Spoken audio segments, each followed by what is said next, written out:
Okey, dah ikat ni macam ni. Tengok ah. Dia ikat macam ni.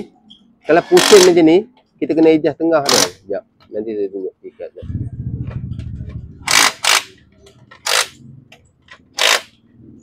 Nampak tak?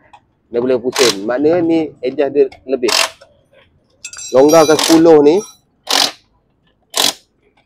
Ni longgarkan dalam. Sampai dia ketat. Ni adjust dia nampak. Ni lembut. Sampai dia rasa. Okey, rasa ketat ni. Longgarkan sikit. Macam ni. Okey. Sekejap, kalau tengok. Dah masuk, kena test lah nampak. Kalau macam ni kira okey. Dia naik sekali. Selalu kalau mangkuk naik sengit, free gear jadi susah tau.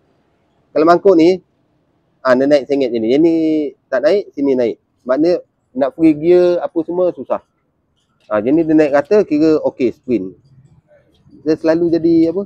Macam dia sengit tau. Bila naik dia macam macam tu. Kalau macam tu nak free gear apa semua susah. Dan itu kelas kena adjust panjang. Ni dia naik rata macam tu.